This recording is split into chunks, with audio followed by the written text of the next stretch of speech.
Buenas noches y bienvenidos a Signo Pesos, la economía al alcance de su pantalla. Estos son los temas claves de hoy. La inflación se dio, pero hay incertidumbre. En mayo bajó un poco el nivel del costo de vida en algunos segmentos. Sin embargo, hay dudas sobre qué tan sostenible es esa reducción en el costo de vida. Analizaremos el tema con el exministro de Hacienda, Juan Camilo Restrepo. Inundados de motocicletas. Solo durante mayo se vendieron en Colombia más de 60.000 nuevas motos. Hay una notable recuperación en este mercado frente a las cifras del año pasado. El vicepresidente de FENALCO, Eduardo Bisbal, nos explica detalles sobre este reporte. Se reactiva el consumo de vino en Colombia. Con la reapertura de bares y restaurantes, este mercado recobró su dinamismo. Juan Fernández nos cuenta cifras muy interesantes en su movida empresarial.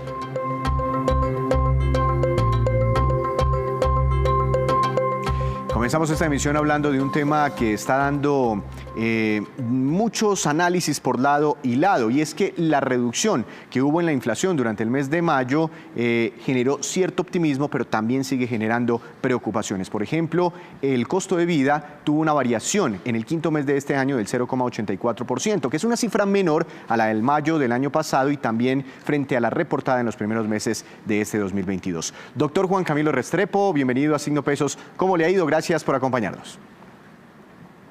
Un gran saludo a todos ustedes y a la audiencia. Doctor Restrepo, 0,84% en la medición mensual, pero cuando miramos la medición anual, 9,07%. Hay también como un respiro en ese indicador que miran mucho los analistas y el Banco de la República para tomar sus decisiones. ¿Nos ponemos contentos? ¿Ya es un quiebre definitivo? ¿O qué precauciones hay que tener cuando analizamos este dato de inflación? Creo que es una pequeña mejoría, pero hay que tener mucho cuidado y no tirar la casa por la ventana. ¿Por qué? Porque una inflación anualizada, acumulada de 9%, que es lo que llevamos incluido el mes de mayo, es todavía 3 veces la meta del Banco de la República.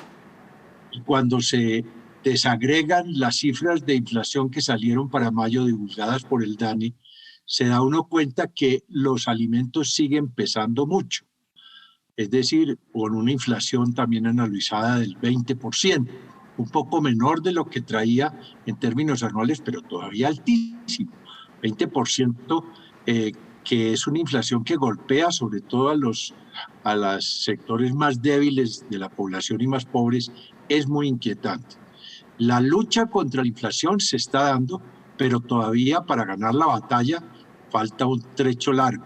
Falta que bajen los alimentos, que salgan las cosechas y bajen los alimentos, y que las medidas que ha tomado el Banco de la República para empezar a enfriar la economía, que es la razón de fondo de todo esto, pues empiecen a dar sus efectos. Doctor Restrepo, entonces, ¿usted qué cree? ¿La inflación se está dando por qué? Porque usted habla de enfriar la economía. ¿Es un tema de demanda o es un choque de oferta? ¿Se han encarecido los precios de muchas cosas por ciertas inconvenientes que vemos en el panorama? ¿O el tema de un mayor consumo, de reactivación económica también está pesando en el costo de vida? Yo creo que hay razones de lado y lado, pero todas confluyen hacia unas fuerzas inflacionarias. Hay razones de demanda. ¿Por qué? Porque durante los 2 años que duró la pandemia, no solo en Colombia, sino en el resto del mundo, los bancos centrales le inyectaron cantidades inmensas de liquidez a la economía. Esa decisión de los bancos centrales comienza a corregirse ahora, también en todas partes, en Europa, en Estados Unidos. Pero lo cierto es que hay una liquidez inmensa en la economía presionando sobre una cantidad limitada de bienes y servicios. Y eso incentiva la inflación, atiza la inflación. Pero de otro lado también hemos tenido restricciones en algunas ofertas, altos precios importados, sobre todo derivados de bienes agrícolas, de fertilizantes, y la disrupción de las cadenas productivas también ha generado malos resultados sobre la inflación. De manera que se están dando todas las medidas y ojalá las que empiece a tomar el gobierno colombiano, que ya ha empezado a tomar algunas, sean coherentes, porque hay algunas que no lo han sido en la lucha contra la inflación. Doctor Restrepo, esto es muy difícil saberlo, pero ¿qué podría pasar en el mes de junio? Lo que pasa es que hay otras fuerzas moviéndose. El dólar cayó después de las elecciones, más de 130 pesos, y eso puede beneficiar los precios de ciertos importados. Pero de otro lado, en junio del año pasado la inflación fue negativa, entonces nos vamos a comparar con una base negativa. Pero de otro lado está el día sin IVA, que dicen muchos eso genera una reducción en los precios de algunos productos, pero otros creen que no, que al contrario eso puede generar mayor inflación porque se produce un mayor consumo. En fin, ¿qué esperar en junio y de pronto para el cierre de este 2022? Normalmente en la historia estadística del país, los primeros semestres de cada año son más fuertes en inflación que los segundos semestres. ¿Por qué? Porque en los segundos semestres sale el grueso de las cosechas. De manera que si ese patrón de comportamiento agrícola se repite este año, deberíamos tener moderación en la presión de los alimentos del segundo semestre, que es el factor principal que está empujando la inflación. Pero de otro lado, permítanme fijar una posición sobre lo de los días sin IVA. Yo creo que es una equivocación profunda del gobierno presentar el nuevo día sin IVA como un paso en la lucha contra la inflación. No es una buena medida. Lo que hace, además de los altos costos fiscales que tiene el día sin IVA, es precisamente empujar, atizar la demanda agregada del país en la dirección contraria a lo que está haciendo el Banco de la República, que es enfriar la economía.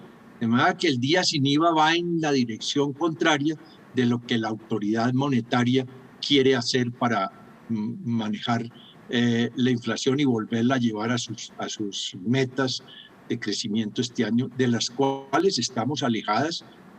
Recuerden ustedes de nuevo que llevamos una inflación del 9%, ya contabilizado el mes de mayo, cuando la meta del Banco de la República es en la franja media del 3% para un año. Estamos muy desfasados todavía. Seguramente el Banco de la República va a seguir subiendo las tasas de interés hasta llevarlas en el mes de junio a niveles por ahí del 7,5%, estiman algunos observadores. Ahora, ¿por qué el Banco de la República seguiría subiendo tasas de interés, doctor Restrepo? Y es una pregunta que vi por ahí en redes sociales, si ya como que la inflación aparentemente tocó un techo y hay como un punto de quiebre, y muchos dicen, no, ya no son tan necesarios esos incrementos en tasas.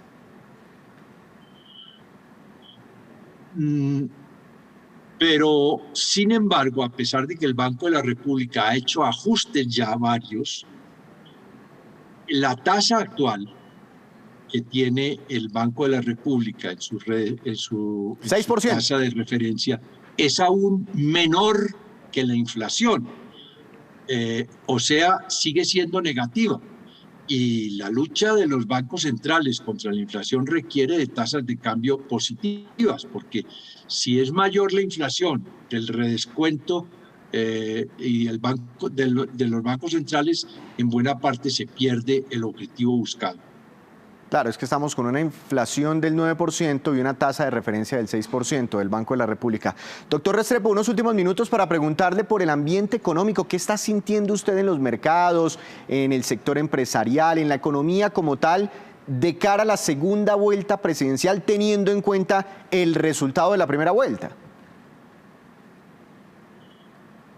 Pues obviamente, como sucede siempre en vísperas de un debate presidencial y tanto más que va a segunda vuelta y va con guarismos muy parejos y muy peleados, genera alguna desazón, algún nerviosismo en los mercados. Sin embargo, yo no percibiría una desazón ni una desconfianza mayúscula o que pudiéramos llamar de crisis.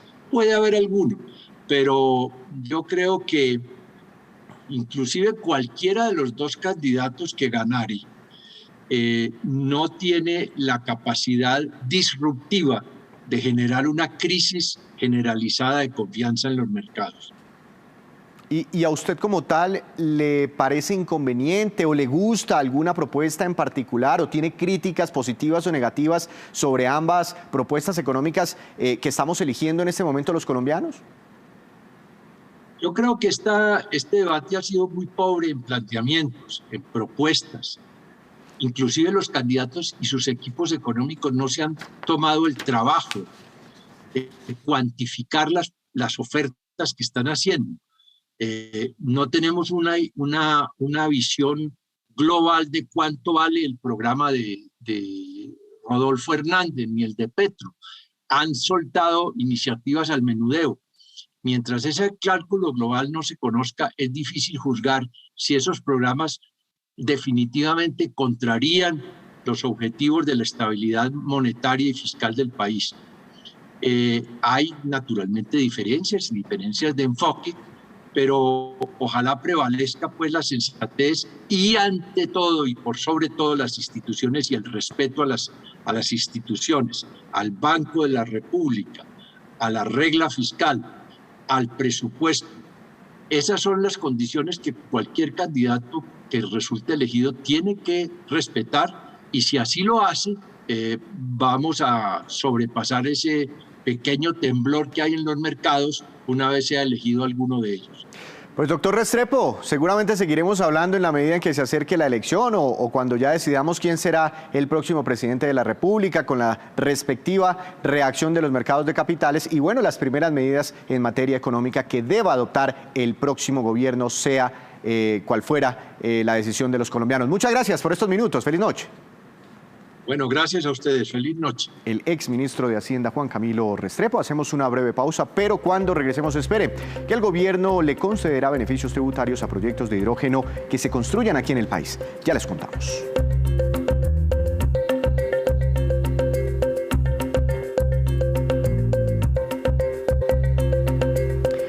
Continuamos, regresamos aquí en Signo Pesos. La venta o las ventas de motocicletas nuevas en Colombia siguen avanzando a toda marcha, a toda velocidad. El reporte de Fenalco y de la ANDI sobre el mes de mayo muestra cifras muy positivas. Doctor Eduardo Bisbal, vicepresidente de Comercio Exterior y del sector automotor de Fenalco. Buenas noches, bienvenido a Signo Pesos. ¿Cómo le ha ido? Buenas noches, Víctor. Muy bien, gracias a Dios. Aquí viendo llover, como cosa rara en Bogotá, pero muy bien. El invierno va para largo, ¿no? Yo no sé cómo se siguen vendiendo tantas motos con tanto invierno. ¿Cuáles son las cifras de mayo? ¿Cuál es el crecimiento? Bueno, con relación a 2019, venimos creciendo un 42%. Con relación a 2020, un 113%. Y con relación a 2021, acumulado a mayo, en los 3 periodos, un 35%. Son unas cifras muy buenas. Esto lo que demuestran es varias cosas. Uno, la dificultad del transporte público para mucha gente. La mayor parte de estas motos son menores de 135 centímetros cúbicos. Son motos, digamos, pequeñas, medianas, que sirven más que todo para transporte de familia, para transportarse al trabajo, para trabajar en algunas cosas, los domiciliarios, en fin. Entonces lo que muestra esto es claramente una insuficiencia de transporte público, un sistema pues que está colapsado, unas vías pues que no existen, en muy mal estado, y la moto es una respuesta a esto. Además, a raíz de la pandemia del COVID, lo que se ha venido dando es una mayor demanda por transporte individual. Entonces, esto pues lo que refleja las cifras son situaciones como esta que les acabo de mencionar. Doctor Bisbal, pero para tener una idea en la cabeza, mensualmente, ¿cuántas motocicletas estamos comprando los colombianos? Bueno, en el mes de mayo fueron 68.000. Nosotros esperamos en este año vender más de 800.000 motos. ¡Wow! Son cifras grandes, ¿no? Y en Colombia ya están circulando alrededor de 9 millones, 10 millones de motos, ¿no? Entonces, es mucha moto lo que hay. Y entonces lo que usted me quiere decir es que ya se están vendiendo más motos inclusive que antes del paro de hace un año exactamente y antes de la llegada de la pandemia, doctor Bisbal? Sí, claro. Con relación a 2019, que fue el último año prepandemia, que ya venía siendo un año bastante bueno, estamos creciendo un 42%. Eso es mucho, o sea, casi la mitad, pues. Y en el mercado de las motocicletas, ¿no han visto ustedes el mismo fenómeno que en algún momento exponían o denunciaban desde el sector, algunos retrasos en el mercado automotor o vehículos de 4 ruedas o más, sobre inconvenientes a la hora de despachar vehículos por esa crisis logística internacional? ¿En las motos se ha visto algo parecido o no? No parece ser, pero es probable que se esté presentando en algunos casos. Pero de todas maneras, lo importante de estas cifras que le estoy dando, que son cifras de matrículas, o sea, son cifras de motos entregadas al cliente. Claro. Es probable que haya algunas ventas represadas, lo cual significaría de haberse dado un mayor número de matrículas. Y como le comentaba, esto pues es un reflejo de un sistema de transporte pues insuficiente y la mayor demanda de transporte individual por razones de la pandemia, ¿no? Las nuevas dinámicas derivadas de la pandemia. Ahora, doctor Bisbal, ¿cómo se han comportado las matrículas por ciudad? Porque tengo entendido, y no sé si ese fenómeno ya se puede medir, por lo menos eso era lo que se creía, que con la nueva medida de pico y placa que arrancó este año en Bogotá, muchos pensaban que eso o disparaba la venta de carros de segunda o disparaba las ventas de motocicletas. ¿Qué comportamiento hay por ciudades y qué se puede destacar? Las ciudades donde más se matriculan motos son similares a los carros y son similares a las del tamaño de la economía. Curiosamente, Funza aparece en el primer lugar, después viene Envigado, Sabaneta, ciudades de lo que hoy, parte de lo que es el área metropolitana de Medellín, Bogotá, es decir, vienen en ese orden, ¿no? Vienen en ese orden. ¿Y por qué las áreas metropolitanas y no la propia ciudad como tal? ¿Hay algún ahorro, algún impuesto que se ahorren? No, yo no creo. Lo que pasa es que nosotros lo sacamos así y consolidados. También lo tenemos para área metropolitana, o sea, Bogotá. Lo que Bogotá no tiene área metropolitana, pero el área metropolitana de Medellín es muy grande. Claro. Pero también lo que refleja es que los municipios que componen el área metropolitana de Medellín, o de lo que conocemos como Medellín, que es el Valle de Aburrá, también son fuertes demandadores de motos, ¿no? Claro, muy interesante. Ahora, doctor Bisbal, la inflación, los precios de las motos no se han trepado, no se han visto golpeados por el costo de vida. Muy seguramente, porque las motos, si bien mayoritariamente son ensambladas en Colombia, pues la verdad es que son vehículos que son importados, terminados, y la tasa de cambio seguramente les ha pegado. Lo que sucede con esto es que en general el empresario no puede transmitirle al cliente, al consumidor, la totalidad de esos costos y gran parte la asume en su margen de comercialización. O sea, los vendedores de motos seguramente han sacrificado parte de su margen, ¿no?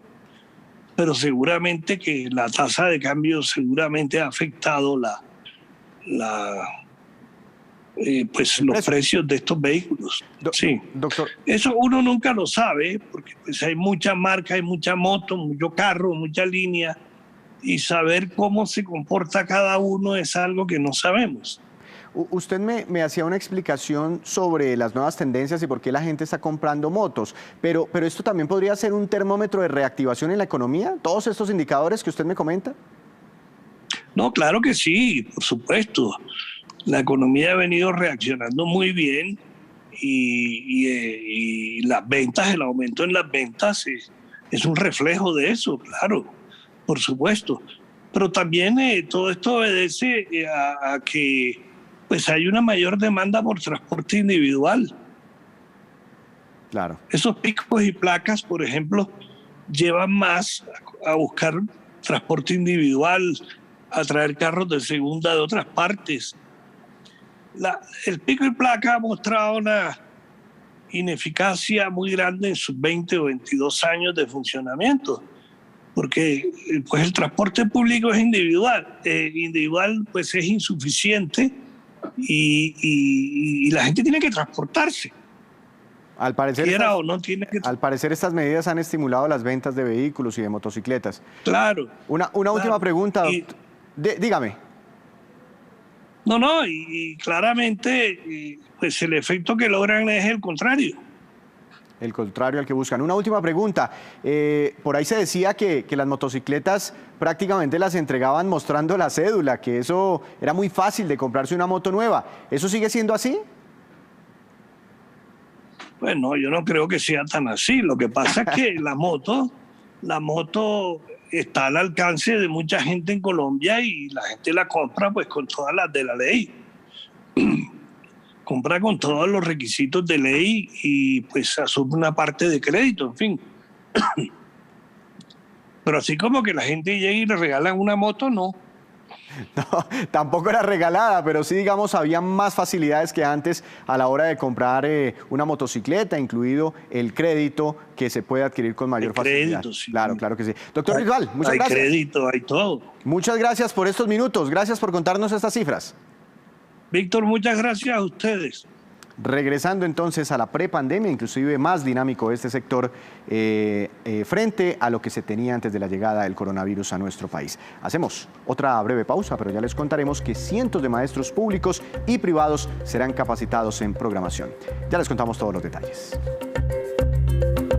Regresamos a Signo Pesos, gracias por continuar con nosotros. El Gobierno Nacional expidió un decreto que otorga beneficios tributarios a los inversionistas que desarrollen proyectos de hidrógeno verde y azul aquí en Colombia. El ministro Diego Mesa nos cuenta los alcances de esta medida. Veamos. Hoy tenemos una gran noticia para el sector de energías renovables y de nuevas tecnologías. Acabamos de publicar el decreto reglamentario de beneficios tributarios que estaban contenidos en la Ley 2099, la Ley de Transición Energética que sancionó el presidente Iván Duque el año pasado. Dentro de los incentivos tributarios tenemos que se extienden los beneficios que había para energía renovable no convencional, tanto a nuevas tecnologías como los proyectos de hidrógeno de cero y bajas emisiones, la captura, el almacenamiento y uso de carbono, los proyectos de eficiencia energética como almacenamiento a gran escala, también para el recurso geotérmico.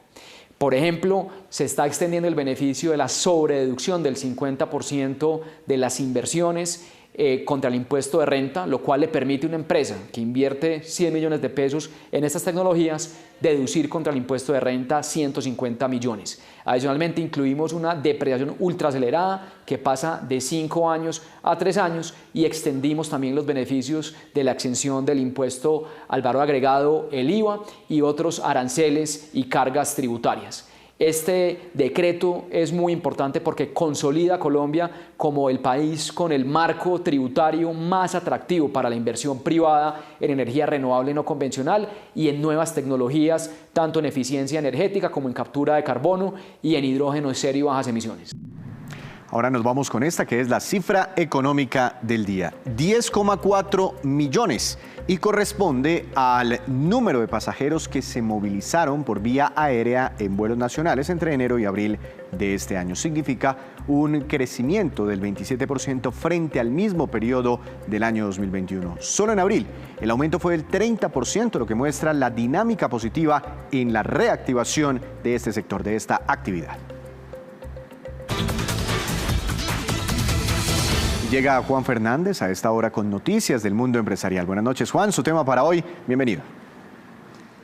Buenas noches. Colombia se está convirtiendo en uno de los países líderes como destino de las exportaciones de vino chileno, y lo que muestra vinos de Chile quizás no tiene precedentes. Y fue Colombia, según las últimas cifras correspondientes al mes de abril, el mayor destino en crecimiento, y hasta ahora Colombia se ubica entre esos 10 primeros países con un aumento de 78% en volumen y 60% en valor en esas exportaciones de vino chilenas. En los 4 primeros meses de este año, Colombia ha importado de Chile casi 4,5 millones de litros por un valor de unos $10.850.000 y un precio promedio por litro de $2.42. Esas cifras contrastan con unos resultados difíciles del total de las exportaciones de vinos chilenos al mundo durante abril, que registraron una caída del 18% en volumen y de más de 16% en valor en comparación al mismo periodo de 2021, situándose en unas 4 millones de cajas por un valor de unos $116 millones.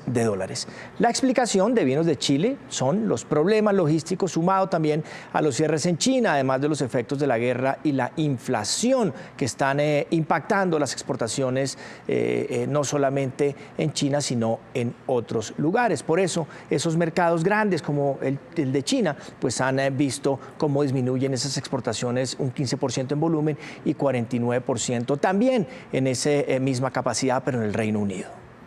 Muy interesante, Juan, pero entonces, ¿cómo se comporta el mercado aquí en Colombia? Pues lo que está pasando en Colombia es que con la reapertura de restaurantes y una reactivación de los comercios, las ventas de vino van al alza. Colombia es un mercado de unos $300 millones en vino fácilmente al año. Después de la cerveza, el vino es el segundo licor más consumido, con cerca de un 17% de participación.